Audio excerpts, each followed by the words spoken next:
एकतर भुजबळ साहेब हे राज्याचे एक वरिष्ठ नेते आहेत. ते कुठल्याही पक्षात असले तरी गेल्या 40-45 वर्षाचं त्यांचं योगदान हे महाराष्ट्र कधीच विसरणार नाही. आणि स्वतः आदरणीय पवारसाहेबांच्या अनेक संघर्षांमध्ये माननीय भुजबळ साहेब हे पवारसाहेबांबरोबर उभे राहिलेले आहेत हे मी आयुष्यभर विसरणार नाही.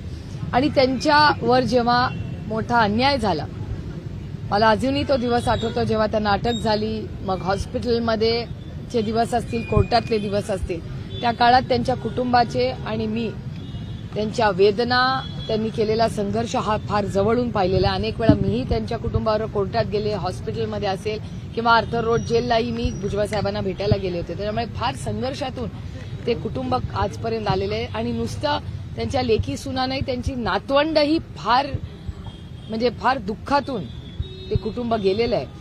आणि मग शिवसेनेत असेल किंवा काँग्रेस, राष्ट्रवादी काँग्रेस पक्ष असेल, त्यांनी खूप संघर्ष केलेला आहे आयुष्यभर.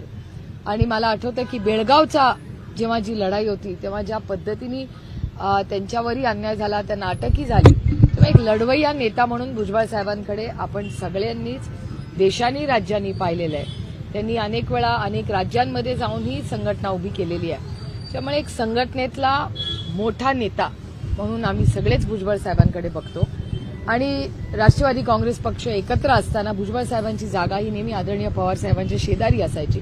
वयाने, कर्तृत्वाने ते मोठे नेते आमच्यासाठी कालही होते, आजही आहेत आणि उद्याही राहतील. आमंत्रणाचा विषयच नाही.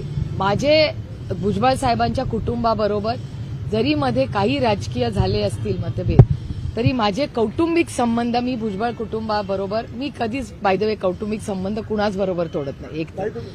आणि भुजबळ साहेबांच्या कुटुंबाचे त्या संघर्षाच्या काळात त्या कुटुंबाचं, त्यांच्या लेकी सुनांचं, नातवंडांचं दुःख इतकं मी जवळून पाहिलेलं आहे की मला वाटतं आपण सगळ्यांनी मिळून त्यांना कितीही साथ दिली तरी त्या अडचणीच्या काळात त्या कुटुंबांनी जे भोगलंय हे वेदना देणारच आहे. भुजबळांचं आणि दादांचं वाद, म्हणजे अर्थात त्यांना मंत्रिपद न देणं, हे सगळं हे दिसून येतं का त्यांच्यामधलं संघर्ष? दादांना त्यांच्याबद्दल विचारलं तर ते दादा बोलणं देखील टाळतात. मला याची काही माहिती नाही, कारण का तो त्यांच्या पक्षाचा अंतर्गत विषय आहे. पण भुजबळ साहेबांचे आणि आमचे कौटुंबिक संबंध हे कालही होते, आजही आणि उद्या. वाद व्हायचे असं त्यांच्यामध्ये झाले ते.